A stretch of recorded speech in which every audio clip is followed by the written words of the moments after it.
a dejar la explicación de cómo resolver un ejercicio de RLC serie con los ítems A, B, C y D que les suelo preguntar. Está bien, entonces vamos con este primer ejercicio en el que tenemos una fuente, un generador de señales de amplitud 10 volt con frecuencia 1 kHz. Está bien, tenemos una resistencia, un inductor y un capacitor con esos valores. Entonces, lo que nos pide en el punto A es la frecuencia de resonancia. Bueno, para sacar la frecuencia de resonancia de un circuito tengo que entender que la frecuencia de resonancia es la que me hace tener un circuito equivalente que equivalga solamente a la resistencia. ¿Está bien? Entonces pasaría de un esquema como el que teníamos, con una Z total, con una impedancia total, que en frecuencia de resonancia va a ser solamente una resistencia. Es decir, que tenemos que empezar planteando que XC es igual a XL, de manera tal que se anulen. ¿Está bien?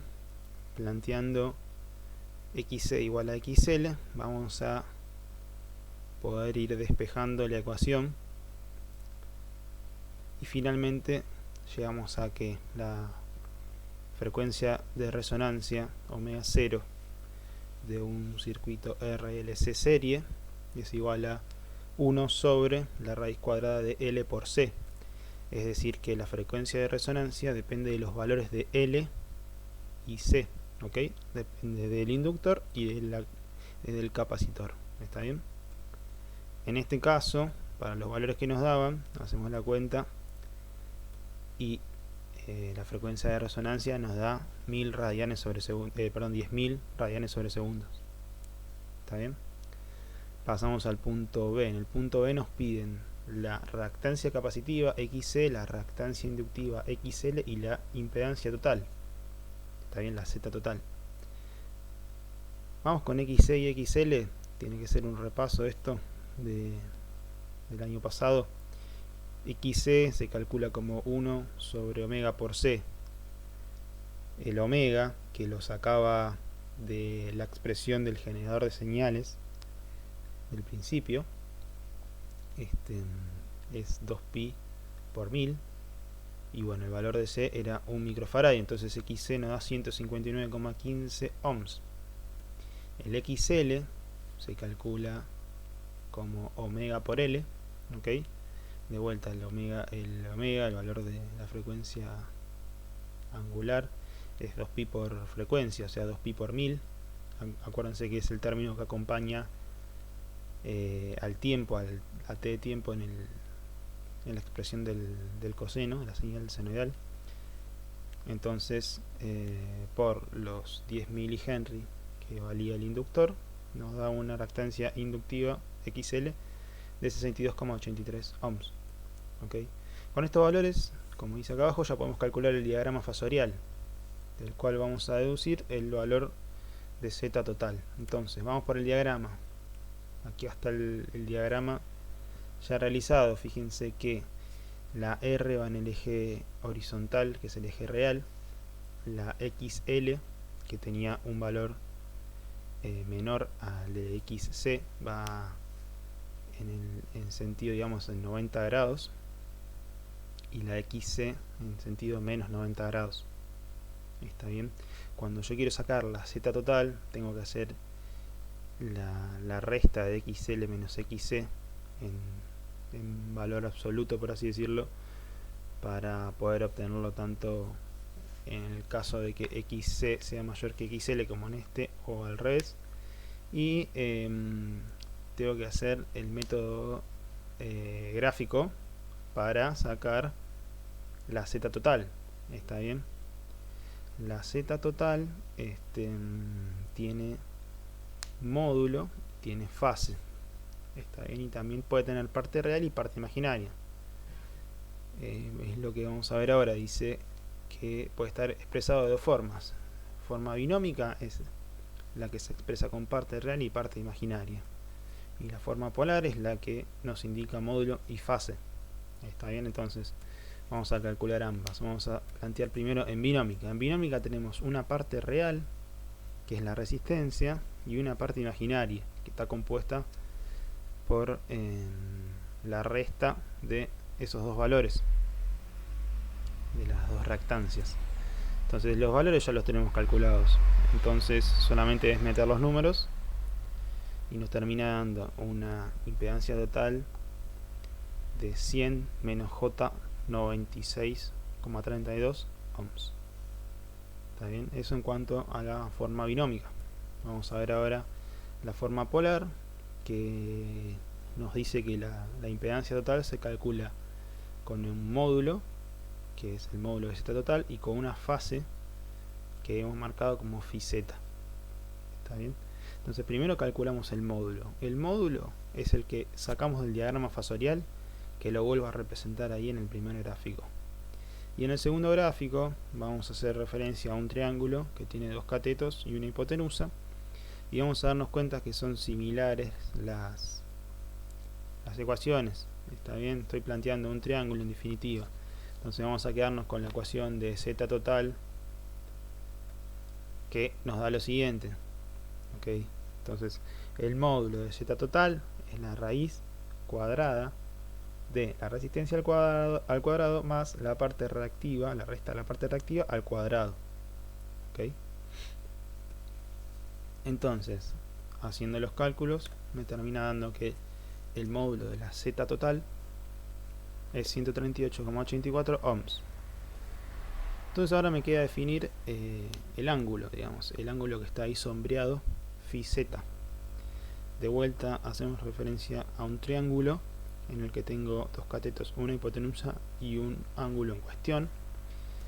Y repasamos, bueno, la regla de SOHCAHTOA, que bueno, para repasarla, el seno de un ángulo es igual al opuesto, al lado opuesto de ese ángulo sobre la hipotenusa de ese ángulo.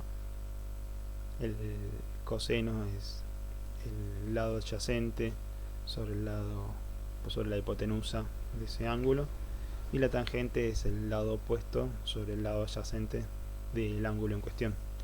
Entonces voy a elegir arbitrariamente el coseno de phi. Entonces al ser coseno tengo que hacer adyacente sobre hipotenusa. El lado adyacente al ángulo phi z es r, y la hipotenusa del triángulo es el módulo de Z total. Entonces ahora, para despejar phi z, paso el coseno, de manera que queda coseno a la menos 1 de r sobre Z total. Fíjense, con shift coseno pueden hacer ese cálculo, obviamente metiendo los valores de 100 y de 138,84, nos da un ángulo en grados de 43,92. ¿Está bien?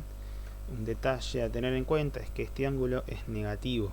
Fíjense que del eje horizontal que determina los 0 grados está hacia abajo. ¿Ok? Hay que tener en cuenta que ese ángulo es negativo.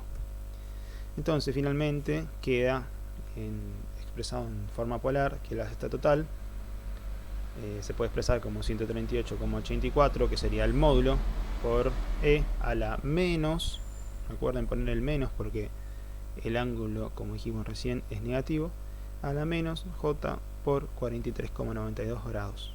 ¿Okay? En el punto C nos pide justificar si el comportamiento es capacitiva o inductivo. Bueno, una manera sencilla de verificar el comportamiento es comparar los valores de XC y XL. Entonces, si XC es mayor a XL, el comportamiento es capacitivo. Si XL es mayor a XC, el comportamiento es inductivo. ¿Está bien? Bastante fácil porque son valores que de hecho ya calculamos. Entonces, en este caso, fíjense que XC valía 159,15 y XL 62,83. Por lo tanto, XC es mayor que XL. Por lo tanto, su comportamiento es capacitivo. ¿Está bien? D. Nos pide la relación fasorial entre tensión y corriente.